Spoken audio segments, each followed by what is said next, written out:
And we're live. Hey, hey. Mark Norman, thank you so much. Thanks for having me. This is a hot pad you got here. Is there something that the world doesn't know about you? Well, I might have mentioned this before, but I do a weird thing. I'm always about conserving time. I have a fear of dying and death, so I'm always like, how can I make the most out of my life right now? So what I do is I lift my feet off the ground anytime I'm sitting in a chair. Just do it right now. Just lift your feet up, just like at 2 inches off the ground. And it works your abs. So I'm just working my abs right now. I'm exercising. And then I have pretty solid sixer. And people always go, how do you do it? I go, just randomly, every time I'm on the train or in a movie or whatever, classroom, podcast, lift them up. And then you forget, you put them down, and you go, oh yeah, and then you pick them up again. So now I'm exercising. I'm burning calories. Wow. You don't even know it. That's the key to a six-pack. Maybe, yeah. And like, you know, if you're like, I ate like shit today, I hate myself, I'm gay, I'm hungover, whatever it is, just do that and you're like, all right, well, at least I'm doing something. Does it make you feel more alive? Not really more alive, just feels like I'm not as lazy. Productive, that's the word. There we go. Okay, so I have so much I want to get into, but first, I was listening the past few days. I've literally only had your voice in my head. I've been listening to every. No, it's a good voice. Don't read my comments. They'd beg to diff. I'm very curious. I want to go like more in a chronological sense just to start. You started comedy at 22 years old. You got that right. What the fuck were you doing before? I was such a mess. I lived in a house with 5 guys at a college in Louisiana. I lived in Baton Rouge. I lived on Hyacinth Street. And me and these guys, we just played Frisbee all day and drink and listen to music. And we had beer pong. We had a pool table. We had a hot tub. We had a back deck with a barbecue pit. We built a beautiful bar. One of our roommates was like a construction guy. He built this beautiful bar. We lacquered it. We called it the glory hole. We cut a middle hole out of it in the bottom of it and just stocked it with booze that we'd steal from bars and stores and everything. And we just had a grand old time, but we didn't have any skills. We weren't good at anything. We were losers. We weren't going anywhere. We were rudderless.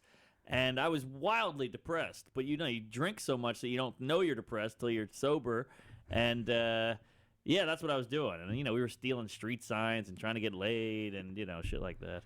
What did you expect to be doing during that time later in life when you were in college? I was always one of these guys like, maybe, this is a cool restaurant. I'll wait tables here. This will be good. You know, you see like a 40-year-old waiter, like, I could do that. I had such low self-esteem, still do. And I remember I settled on UPS guy. I was like, I'm going to be a UPS guy. That seems like a good gig. You're in shorts. You got no door on the car. You're outdoors, no office. So that was my highest bar of achievement was the UPS. Maybe FedEx if I really, you know, stuck to my guns.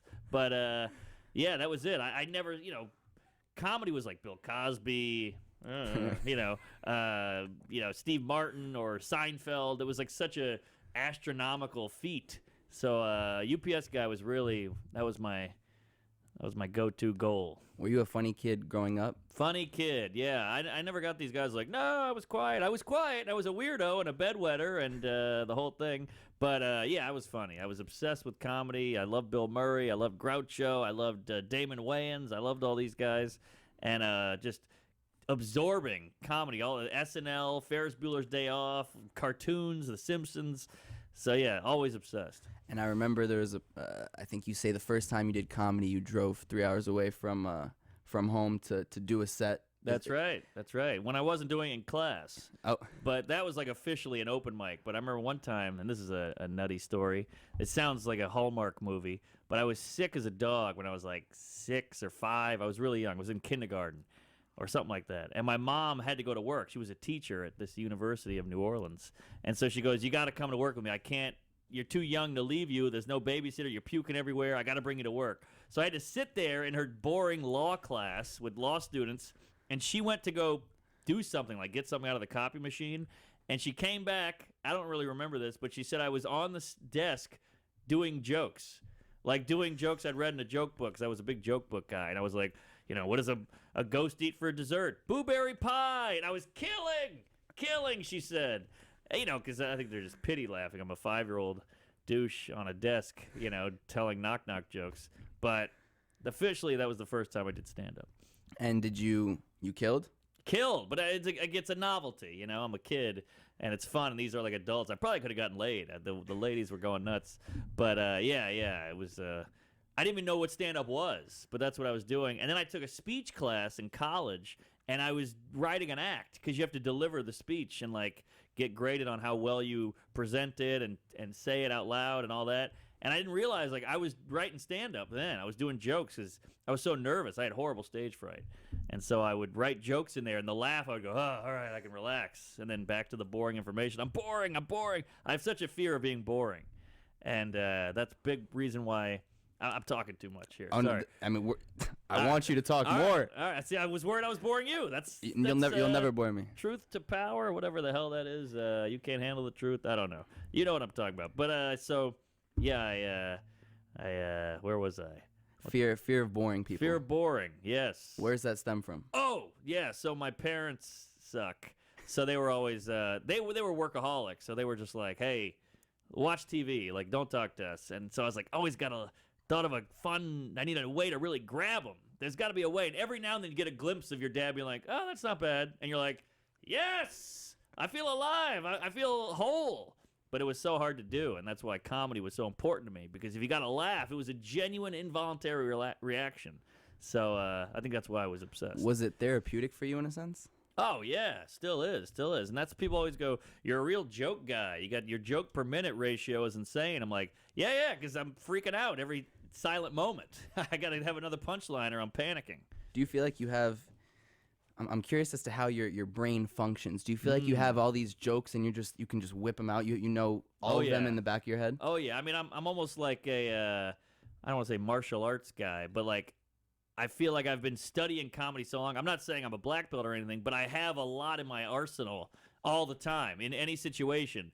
You go to the weird girlfriend's, you got to meet her parents. I got jokes for that. I got jokes for the job interview. I got jokes for the DMV. I'm all over the place with jokes just because it gets me out of fear for 2 seconds. You know? So talk about, I mean, you do have a lot of bits about self-esteem and fear and all of those kinds of topics. And I think, you know, even Josh and I were talking about it before you got here.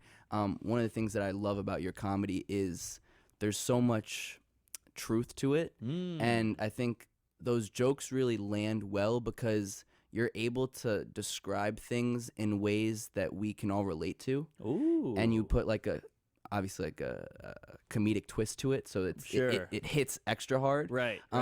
We talk about, you know, where those fears come from, I mean, you always joke about having low self-esteem, but then at the same time, you know, you go in front of stages maybe with hundreds, thousands of people and you fucking murder. Right. So I think it's an interesting combination of fear and low self-esteem, but at the same time, you know, you're one of the best comics, hottest comics today. So, well, I don't know about that. in my eyes, at least. Well, hey, thanks. But it's a good question. One, I'm a big introvert.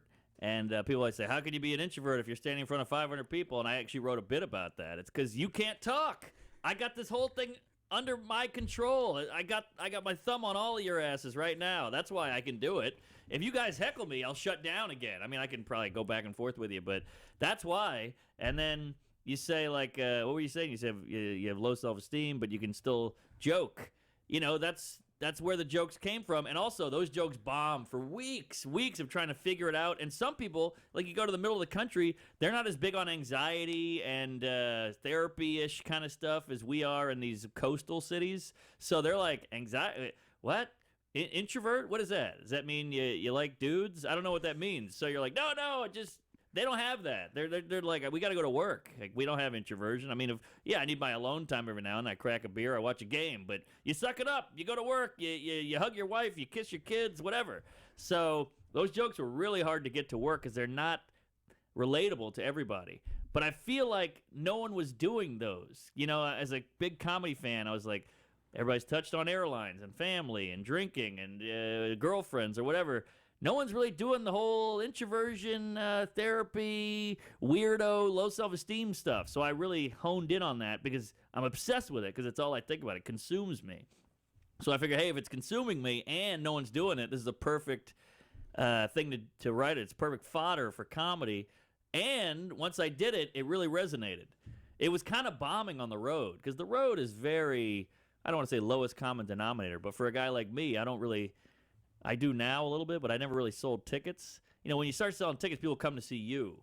But for me, it was like we're papering the room at the Dayton Funny Bone. So you get the fat guy with his dumb, ugly wife, and then the guy with the limp, and the rascal scooter guy, and the guy in the camo, and this guy and that guy. And nothing wrong with these people, but they're just there like, look, we're gonna have some wings. And we don't want to think. We want to laugh. We want to see an action movie. We want to see a guy slipping on a banana peel. We don't want to hear about your dumb existential crisis. So I really had to work those out to make them accessible for the layman.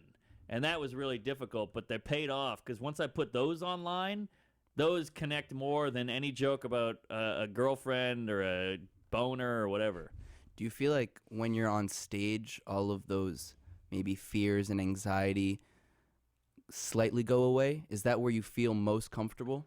If it's going well, yeah. I did 2 shows at this club here, The Stand, and the first show was like I was just floating. I was like, they get me. Everything's clicking. Everything's working. I'm comfortable. They're comfortable. And the second show, I had 2 ladies talking, and I told them, hey, could you shut up? And they just started like, they're like laughing at me like, you think we're going to shut up because of you? You fucking, and you know, I just immediately shut down. I just started crumbling.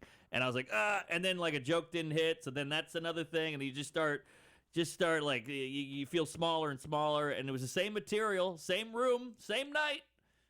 Horrible. So like, you know, we're always people always ask questions about comedy, but we pretend or we talk like that every show is the same. It's like a full house with nice people. No, every show is completely different, which is also why it's great.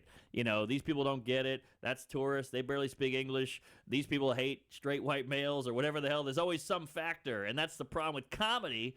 Like if you hit a home run, it counts as a home run. If I dunk a basket, that's 2 points. But this joke on this show murders, and the same joke on the next show doesn't murder. So you're like, God, and that's what's so frustrating about comedy, but it's also why it's exciting, I guess.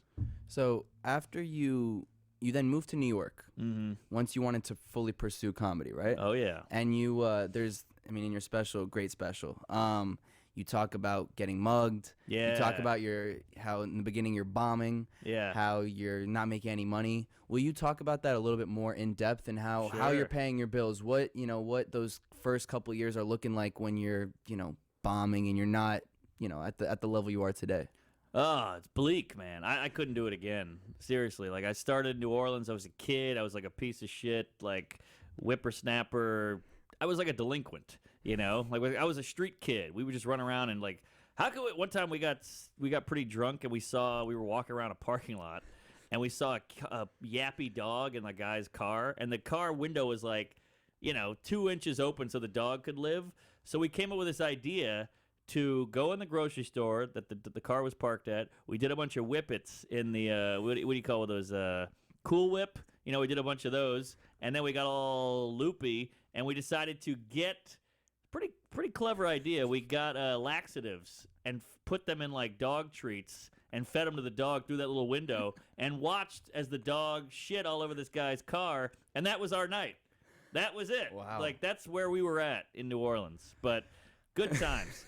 So moving to New York wasn't even like, people were like, what are you, crazy? Oh my God, is this your passion? This your dream? I was like, it's something to do.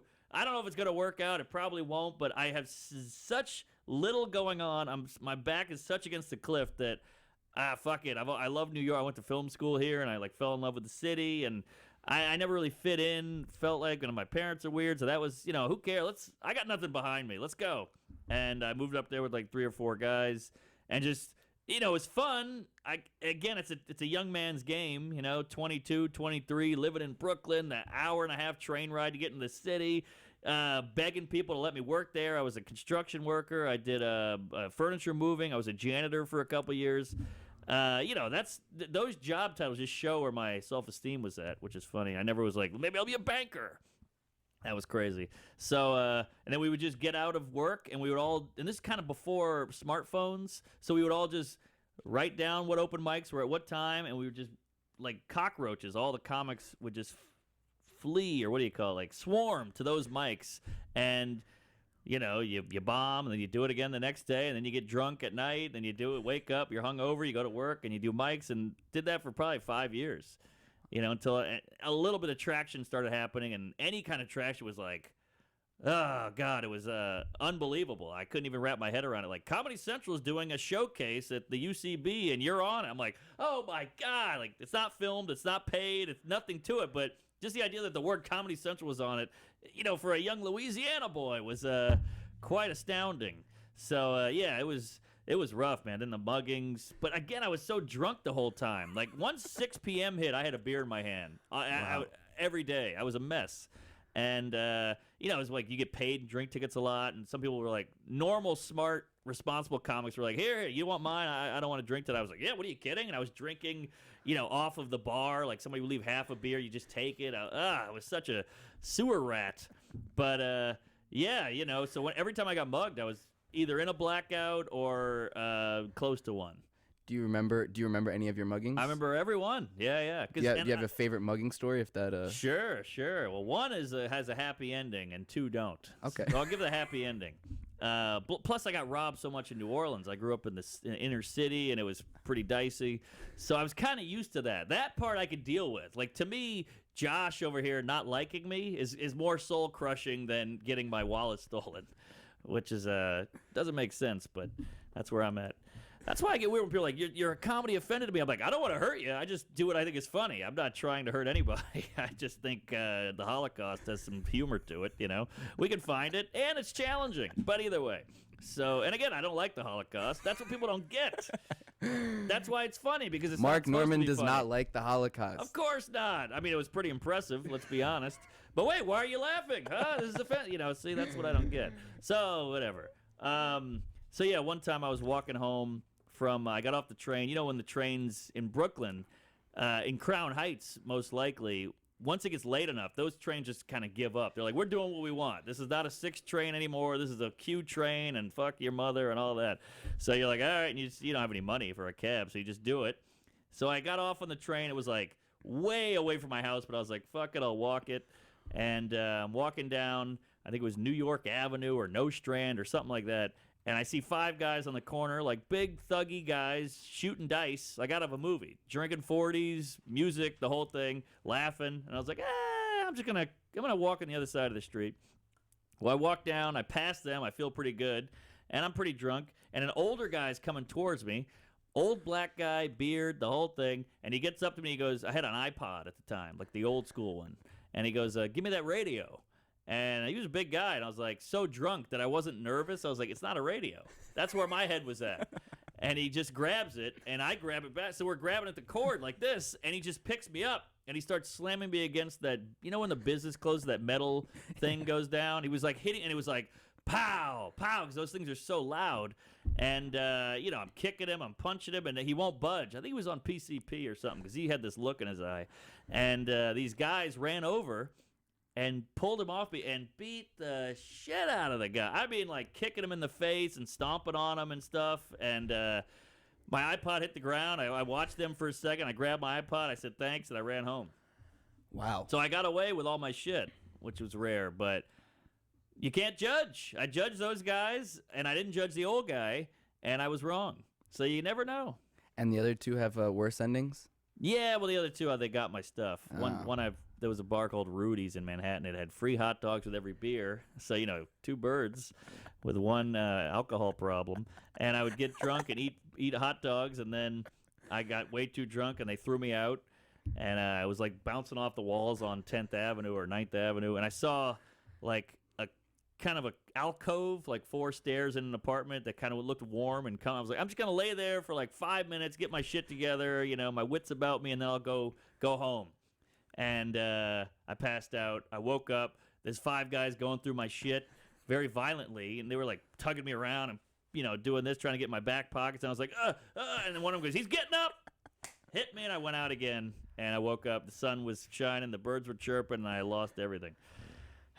Yeah, comedy. Since then, you've been okay? Since then, I've been okay. I fell asleep on the train once, and a guy stole some shit while I was passed out on the L. I woke up in Canarsie. But since then, yeah, all good. I own an apartment in New York. I've done some television things. I've had sex with real women. And, yeah, so things have been much better. But I don't know if I could do it again. So talk about that turning point from being, a could I say struggling comic, Sure. Still struggling. Always struggling. But I mean, finding definitely a lot of success. Yeah. Like, was there one big moment, do you feel like? Was there one, or maybe it's not even like an actual event. Maybe it's in your head that you realize, oh shit, this is like, I'm good at this. I'm having success with this. Yeah, that's another solid question there. Thank you. Well done, sir. Felix? Yes, sir. I always say that's an underrated name, Felix. I'm going to name my kid Felix, and I like Shep. I'd be on Shep. Shep. S-H-E-P? Yeah, one of my heroes, Shep Gordon. I just love that name, Shep. I love the name Felix, underrated. You don't meet a lot. Is it a Jewish thing? Levine's kind of Jewish. Well, that's definitely a big old Hebe thing. But I'm talking about Felix. I feel like you don't hear it. It's a Latin name. Is it good luck? It is. Look at you. You got some Latin knowledge. I like Snapple, and I read the caps. You're Jewish? Yeah, I have Jewish heritage. Ah, that's funny because that answer was Jewish. But see, I make jokes and people get offended. I don't know. Well, you're supposed to be Jewish through your mom. My mom is not Jewish, and her mom isn't Jewish either. Oh, but both grandfathers are. So it's a little. You're It's like Jewish. Yeah, as they say. That's not my joke, but yeah. I think I got a little of that myself. I wish I was Jewish. I'm a big fan. All my heroes are Jewish. You talk a lot about Jews. It's like you love Jews. Well, let me just go. You love Jews and you love the gays. Yes. You love all people. Honestly, I think this is what people need to know. You love all people. Yeah, and every group's got a perk and flaws. Exactly. I mean, we're all human, whatever. Some have different flaws, but people get so. It's mostly white people. They just hear you talk about a brown group and they just panic. So you're like, I know, but I talk about the white group too, and they're like, yeah, but they're struggling, and I'm like, more in your eyes than my eyes, so we could do this all day. But Jews, 6% of the country, running everything, killing it, and everything used to be restricted. Like, they weren't allowed places. There's a ton of Jew hate, and they get no street cred for their hate. Like these, what are those, the Charlottesville shit? Yes. They hate Jews as well. Like the KKK hates Jews as well. But I feel like black folk have cornered the market in the KKK hate. Right, Josh? Yeah, smart move. But I just feel like Jews aren't getting their hate cred. And there's so few of them, and they're so prominent in the country and everything. Entertainment, real estate, accounting. You ever go hang out in Williamsburg? Oh, they don't like me. They don't like me. Because they're like, hey, you Jewish? I'm like, no. And they're like, all right, get out of here. I'm not crazy about the Hasids. The Orthodox have got some problems, but that's every religion. You go to the extreme Christians, and they're wacko, and they hate the gays, and then extreme Muslims are doing all kinds of kooky stuff. So I'm not a fan of extremes, but I like a moderate. All right. What the hell were we talking about? What was the question that I even asked? Oh, do you feel like there was a big turning point? Where's the turning point, Mark? Welcome back. Well, good save. Good save. Big turning point. One, I don't feel like I have a thing. Like, I'm not special. Like some guys, like I remember seeing Michael Che start doing comedy. I was there when he started. Like, I saw him do his first couple sets. And right away you're like, he's green and he's new, but he's got something. He's got it. And right when you saw that, you're like, this guy's going places. And I don't think I have that. I'm very nebbishy and annoying, and I'm trying to figure it out, and I'm talking about pedophilia and school shootings and all this, and I can't help myself, and I think that's always hurt me. So anything I get, I feel like I got to kill it. I don't have that charm. I don't have that zest about me that some people have. And so I did my first Conan, and I remember trying so hard to get I was like, I need to get a late night. I felt like that was something I could almost attain, and it was a joke-heavy medium. It's like you go up, you tell 5 minutes of jokes, and you're done. There's no interview. There's no whatever. It's just jokes, and I got jokes. So I felt like I needed that. So I just kept sending tapes into Conan, and for some reason Conan felt attainable. The Tonight Show and Letterman was too formally suity, but I felt like Conan I could get. So after like 5 years of sending tapes, maybe 4 years, I got a date. I couldn't believe it. I remember where I was when my manager called. I was in a cab on the way to Parkside Lounge on Houston to do a shitty open mic. And I was like, oh my God, I got it. It was a September something or other. And I was like, oh man, September. September came and went, never did it. Then finally they called me back in like January, like, all right, February 20th, you're doing it. Still remember the date, 2013. Flew out to LA, and I ran that set 8,000 times, and it just clicked baby. It was like magic. Everything worked. I was getting applause breaks. Conan loved it, and I've done the show every year since off of that first set. And I remember, bring it back to Michael Che, they all watched it. All my friends watched it at a bar, and he texted me. I was so keyed up after the set, I'm doing the wave at the audience is clapping, and I go, dream come true. And you couldn't really hear it because the audience was cheering, but he heard it and texted me, dream come true. And I remember that was a nice moment. But, yeah, that was a big one for me. Like, okay, I have no self-esteem. I have zero self-worth. I just did Conan. I just did a television show. I killed it. It went well. I got some hope here. And you can tell your parents, my parents, you can't really go, hey, I got into the New York Comedy Club. They go, oh, all right. What do you mean you got in? You're like, well, they passed me. They're like, oh, okay, where's that? That's in New York. All right, never heard of it. All right. But when you go Conan, they go, oh, we've heard of Conan. This is television. We can show our friends and family. Now we got something. So I felt like that was a big turning point. Then I met Amy Schumer. That was a big one. And just starting to get booked more, a little more road work, and that felt big. And then you meet Louis C.K., and then you do an hour special, and then you do another Conan, and you do a Fallon, and started a podcast with my friend, and then I met Jerry Seinfeld, and so now it feels like we're really humming a little bit. Do you feel there's something that I do like in hearing? I mean, I think it was on Rogan, or I don't know where it was. It might have been on Callan and Schaub recently that I heard you talk about it.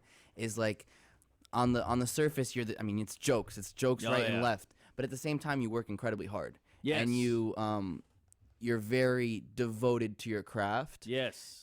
Where does that come from? A couple of things. One, it just comes from I don't know how else to do it. Like, I don't know how else to work a good pace without busting your ass. Because, we've all seen guys who blow up or girls who blow up and then they just kind of fizzle. I don't want that to happen. I want every joke pretty much to be a home run. Otherwise, they won't laugh. So I'm like, I got to work hard at it. And then if you're on stage and you do 20% killer and then 20% bad, people are going to go, well, it was pretty good, but that back half sucked. And you go, I don't want the back half to suck. So I don't know how else to keep up a solid bar unless you just keep busting your ass. And also, I like to work. If you're working towards something, I feel like that's when you're the happiest in life. And when things are frustrating, that means you're on your way to getting it. And if you just stick with it and figuring out that joke is to me, that's like the ultimate high or whatever, as cheesy as that sounds. So like once you get it, because I've got jokes I've been working on for 4 or 5 years, and one day you're just like, I got it. I cracked the code. You're in the shower going, I fucking got it. And to me, that's what it's all about. And that special you watched, every joke was like that. Like they took weeks, or some popped in right away, but that's super rare. And to me, that's what life is that Sisyphus. You're rolling the ball up the hill, and then you finish your special, you nail the joke, then the ball rolls down, you roll it back up again, and that's the key to happiness, I think. Beautiful. We're going to take a quick break. All right. Because we're going to talk about something that you love. Oh, yeah. Support for Where's This Going comes from Manscaped, who is #1 in men's below-the-belt grooming. Manscaped offers precision-engineered tools, Mark, for all of your family jewels. You got that right. I think I got, what is it called? Like the lawnmower, of course. The lawnmower, yes. I love that thing, and I bring it on the road with me, and I just bring that, and it comes a little nice velvet pouch, and I just trim up my baseline of my dong because it gives me an extra inch. Also, my pubes will come out to here. If I don't trim them, my pubes look like your hair. I got to just keep zapping away. Otherwise, you won't see the sidewalk, if you know what I mean. The Lawnmower 2.0, yes. The one that Mark is referencing, has proprietary skin-safe technology. So this trimmer will not nick or snag your nuts. Nice. Over 1 million men have confidently manscaped, including Mark Normand, with Manscaped's precision-engineered tools. True. This trimmer's so good, even Mark Cuban from NBC's hit TV show Shark Tank offered Manscaped a deal. Then there's this. I don't know if you have it yet. You might want to try it. Please. Manscaped also has the Crop Preserver, an anti-chafing ball deodorant and moisture. Mark, you already put deodorant on your armpits, so why are you not putting deodorant on the smelliest part of your body? Good point. Good point. And that gets, that's where my girl likes to cuddle, down in that nether region. Get 20% off and free shipping with the code WTG at manscaped.com. always use the right tools for the job, and Mark, your balls will thank you. Well, I mean, you're talking about a kid from the 80s, so I was down there with the scissors. Looks like I was like the sweaty guy with trying to undo the time bomb in the movie, like, don't hit a vein, you know. Okay, there's one thing that I've been wondering this whole time that you always touch upon, I notice in interviews, but I don't think anybody's really gone in depth with it. Uh-oh. But I don't want it to get too dark on you. You ready? Bring it on. First question is a little lighter.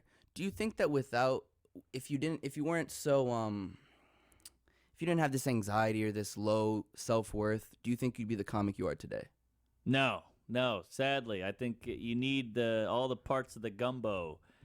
You need all those ingredients. You know, sometimes that's a very Louisiana reference. Like sometimes you'll be like seeing somebody make a stew, and there's a bunch of chicken bones in there, there's a carcass in there, and you're like, I don't want the carcass. But without the carcass, you wouldn't have the flavor.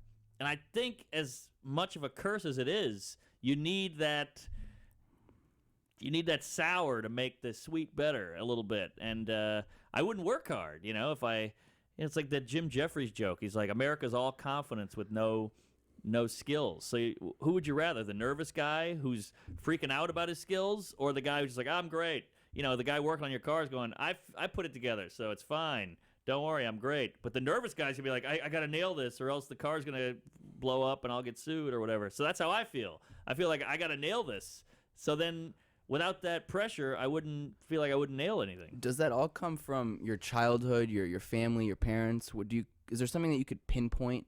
Yeah, well, my dad is pretty. I don't want to, out him too much, but he's got really low self-esteem, and I think it rubbed off on me. So he's always like, you got to do this. This person called you. You have to call them back. What are you, crazy? You got to write them a thank you letter. You're like, what? It was just the guy at Dwayne Reed. That's what he does. He bags your shit. Like, you got to thank that guy. What are you, crazy? You're so lucky he bagged your shit. You're like, okay. So I immediately, even as a young kid, was like, all right, anytime somebody does anything for me, I got to thank them. I got to be grateful. So I think that was beaten into me. So even when a crowd laughs, I'm like, all right, well, they laugh, but you still got to earn the next one. This ain't no joyride here. So I think I have some of that in me, I guess. Do you ever have moments where now you're able, like, I think I've started following you for about 2 or 3 years now. I think I first saw you somewhere on social media. Do you ever, sit back and think, holy shit, I never expected to be here? All the time. I mean, me and my friend Joe List, he's from this shithole in Massachusetts, and I'm from Louisiana, and we'll just sit there and go like, we did it. I'm texting Jerry Seinfeld over here, man. What's going on? And he's hanging out with this guy and that guy, and one of our friends doing an HBO special, which is mind-boggling, and so we always try to be grateful. I'm a big Kurt Vonnegut fan. He always just talks about, like, you got to take a minute and just sit there, because all we do all day long, if you read the internet, is rarely positivity.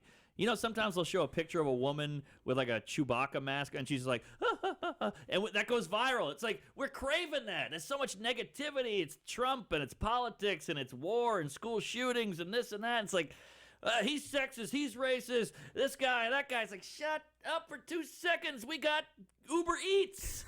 Listen to us. We got Diner Dash or DoorDash. We got Facebook. We can do whatever we want. We got email. Is unbelievable. We got look at every business. 100 years ago, that was a steel mill. That was a rubber factory. Now it's a fucking froyo shop. That's an escape room. That's laser tag. It's lofts with a fucking smoothie joint in the bottom of it. We used to get outside and work in our hands and fucking bend metal, and people would lose an arm. My uncle has no arms. He's like, oh, he worked in a mill. And you're like, oh, okay, that was normal. Now it's like, oh, this guy left a Yelp review because he got tater tots when he asked for curly fries. Oh, the humanity. Suck it up, cunts. Get it together. We got it good. Better than you, but good. I'm pointing to a black guy. But yeah, I'm just saying.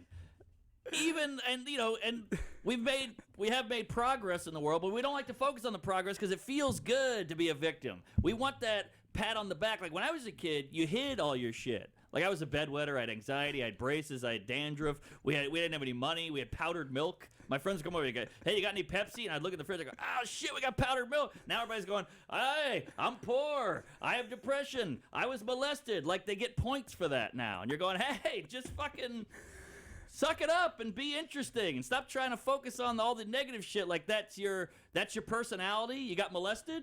No, I don't want to hear about that. I'm sorry you got molested. That's horrible. But like, yeah, be more than molestation. Show me what you did. You used to have to overcome. You used to be in a wheelchair, and then you won the Special Olympics. Like, this guy was killed. He lost his legs in a fire, and now he won the Special Olympics. Now we just go, I lost my legs in a fire. How about a high five? No, that's not enough. I'm sorry you lost your legs. I get it. But I'm just saying, overcome. We're rewarding the wrong things now. We're rewarding losing. We got to reward. And I'm not one of these participation. Hey, we give these kids, we're gonna make them soft. I'm not saying that. I'm just saying life is pretty good, and it's only as good as you make it. So if you're sitting around on Twitter just going, oh my God, this guy groped a chick on the subway, it's like, yeah, that happens. It's gonna happen forever. Move on. Hug your kids. Get a hobby. Create something. You twat. Come on. I love it. I'm an asshole. No, there's so much truth to it. How do you find you talk about life is good. How do you find small happiness in other things than comedy? Like what do you like to do when you're not, you're working every day, but when you're not? I'm obsessed with all this stuff, and I listen to TED Talks and podcasts, and I read books about all this shit. It's all about relationships, working at something, having a goal, and accomplishing the goal. It's all about satisfaction. We sit there and go, why am I not happy? And then when somebody's sad for 2 seconds, they go, I'm miserable. And you're like, well, hey, you retard, you're not going to be happy unless you have those sad moments. When you're sad, sit there and go, I'm sad. Yeah, this sucks. I feel shitty. I hate it right now. But you're going to get out of it. You can't, that's not how the world works. You can't just always be happy, because then you won't be happy, because then it'll just be baseline. It'll be default. So you have to have the ebb and the flow, or else that's life. Like, you're going to fight with your girlfriend, and you're going to go, I hate this bitch. Why am I with her? This sucks. And then you're going to get out of it, and you're going to go, man, this is great. I almost dumped her. That's part of life. And we were so coddled now, I feel like, that we don't want those sad parts. But embrace the sad and get a fucking hobby. Like, I remember when I started comedy, all my friends are a bunch of meathead mooks in New Orleans. Now they're all firemen and cops and shit. And they're all like, oh, you doing comedy? What are you, some kind of theater douche? Like, no, I'm just trying it. It's funny. I don't know. And now they're all like, so proud of you, buddy. That was great. You really did it. So, like, there's gonna be, people are so quick to negate, and they're so quick to blame. I can't do this because everybody's coming down on me, and my world is harder than your world, and I was diddled once again. I got to bring that up. So, like, you got to find your own way. It's going to be hard, but figure it out and do what you want to do. There's so many options now. You want to write a blog? You want to write poetry? Boom, get a Tumblr page, and now, boom, you got poetry out there. Now it's out in the world. That you didn't have that before. Before, you had to stand on the corner like an idiot and read it, with a vest on and a shitty typewriter like your special, and you had to make something and try to get it published. Now it's all right there for you. It's funny, the easier things get, the sadder people get. We keep going away from struggle. You got to go towards struggle. Go, oh, this is hard. I'm going to do it. That's what we should think. Let me try it. Yeah, I might fail, but I'll try something else and I might nail that, So we're obsessed with just not doing stuff because it might be bad, it might hurt us, it might be hard. But the hard is what everything used to be hard as like 100 years ago. Like, you have to farm. I want this plant, I got to go farm. Now it's like, I want this plant, I'll get on Amazon. So now you don't have that struggle, and you have nothing to fight for, and you get that plant the next day for $12. It's over. Now life is meaningless. You need meaning. I don't know if this is. I didn't know you were this. There's so much wisdom to what you're saying. Well, I just sit. I don't have a day job, folks, so I sit and I stew. It's also why I'm unhappy.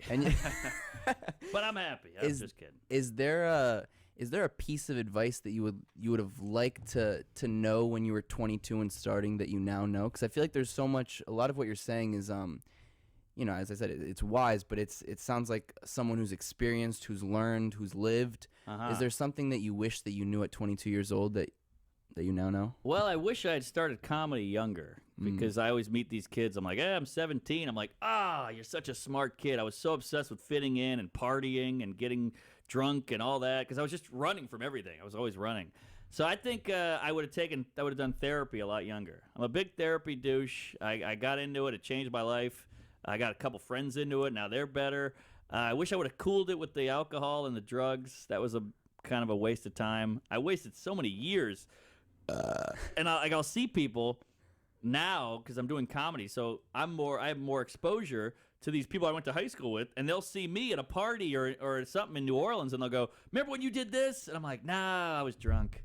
I don't remember any." 16% of my life is just gone to alcohol, so that's a bummer. So I would be like, "Hey, cool with the drinking. Find comedy earlier."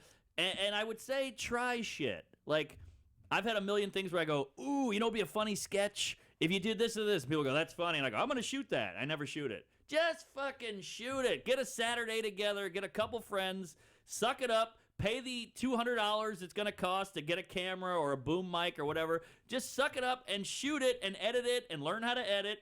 Boom. Now learn how to put things on YouTube. Bam. Now your life is, you're doing something with your life, And yeah, the video could suck and all your friends are going to make fun of it and the comments are going to be horrific, but don't let that stop you because you're doing better than them because at least you made something and those chooches didn't. Sorry, I'm trying to cut back on my slurs and mean words. How has therapy helped you? Oh, wow. Well, I mean, to get to the problem, you got to know what the problem is. And I was a big runner. I ran from everything. So I would just kind of go, this guy sucks, and he's got it against me, and he's got a thing for me, and fuck him. And then you start going, oh, no, it's all me. It's all in here. It's all internal. I got to work on my own shit before I can start blaming other people. And that was a big one for me. Yeah. And you said you got your friends into it as well? I got a couple guys in, like a lot of these guys I know are very stuck in their ways and kind of shit. So I got them in, and now they're better. And it even if nothing comes of it, you will learn about yourself a little more. You'll be a little more introspective, and just even having a place to vent is quality for a lot of people because most people just bottle.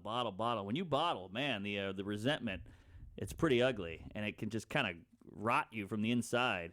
Just the idea that so many people have gone without therapy their whole lives is very impressive / worrisome. Like a lot of people I think could have really benefited. I'm not saying everybody needs it, but a guy like me definitely does. At what age did you start going to therapy? Probably about 4 years ago, so I guess 32, 33, 32, 31.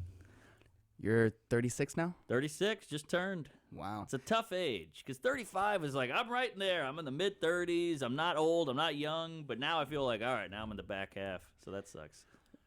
I feel like in the past couple of years, correct me if you disagree, your rise has been somewhat exponential, and it's continued to go on this really great trajectory. Uh-huh. Where do you hope to be 5 years down the line, 10 years down the line, 20 years down the line, dare I say? Dare you say. I hope to be, a Carlin-y, kind of Pryor-y, kind of Chris Rocky, Chappelle-y, Seinfeld-y guy. I just want to be in the mix, of those good comics. I don't know if I have what it takes because those guys are phenoms, but I hope to be in that world, and I just hope to keep creating because that's the cool thing about jokes is they don't exist until you write them. So they're just poof. Now one day this joke works. I'm just saying words in a certain order over and over. There it is. I got it. It's like a magic trick that you just created. It's like each joke is an invention. You invented that thing.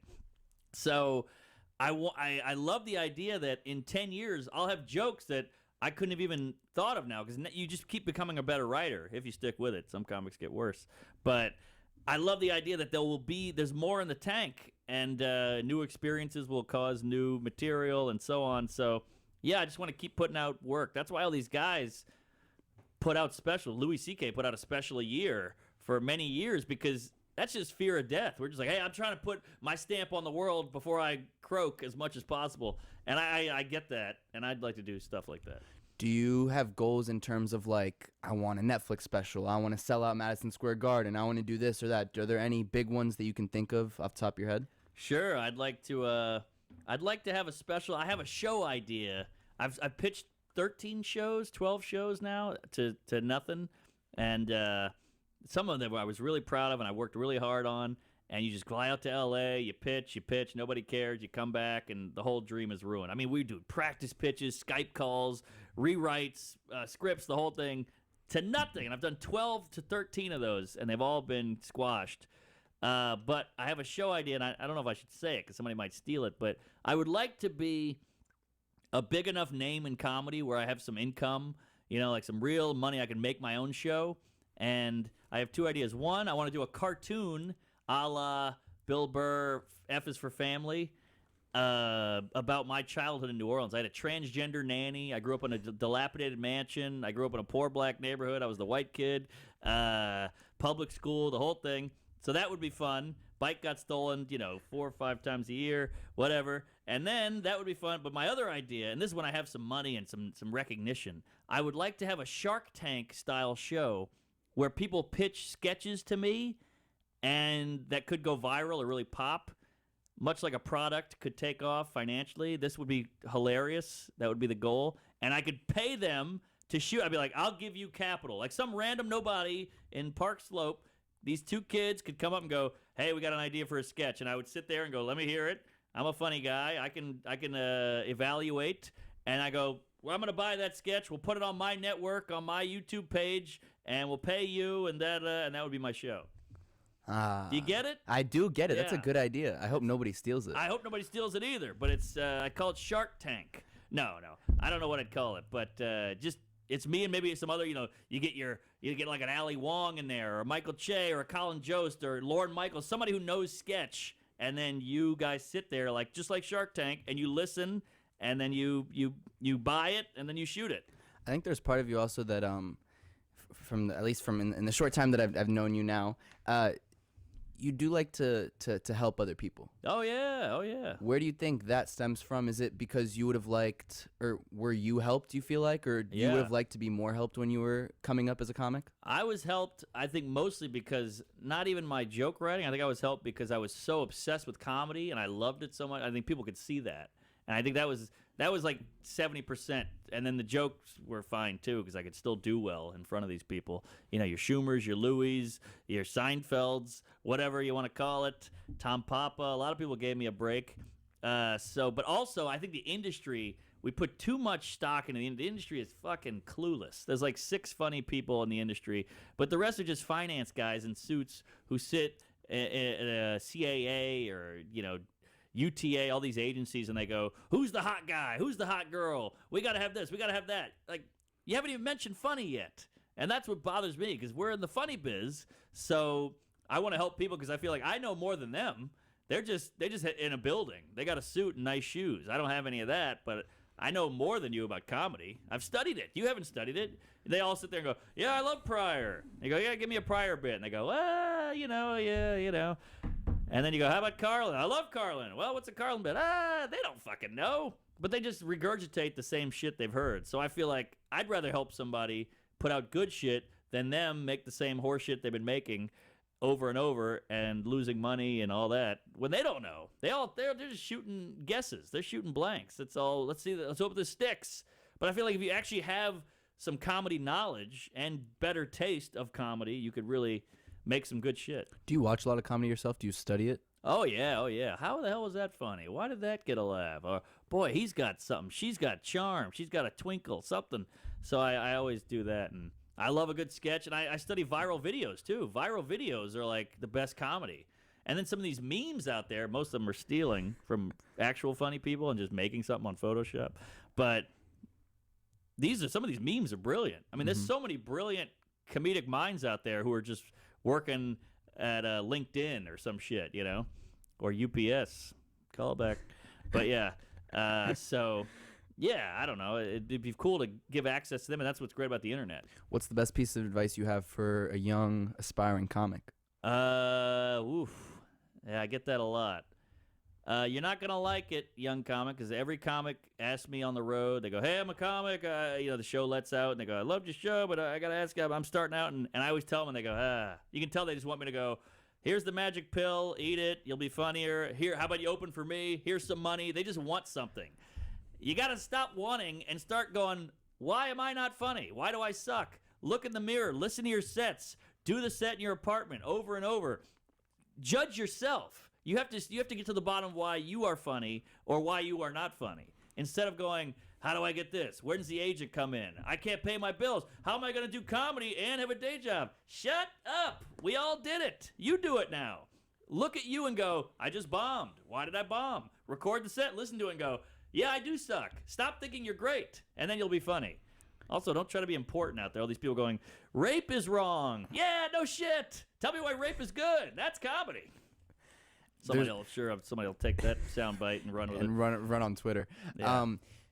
There's one other thing that I think really separates you. I think people are talking about you and Schultz as two people who are mastering kind of the social media, two comics that are mastering the social media world. He's light years beyond me. He does it a little bit differently, but I think there's I'm wondering from what you think about how you go about it, and how has that helped your career? And huge, because there's some of the bits that from the special that you've posted here and there, because I'm watching the special, I'm like, oh, I've seen that. Right, I love that one. Right. That's a favorite. I picked that thing apart like a vulture because I needed content for the internet. How big do you think social media is for someone like yourself to continue on that way up? And how do you also, you have a great social media, everyone, followers, whatever, that's all great.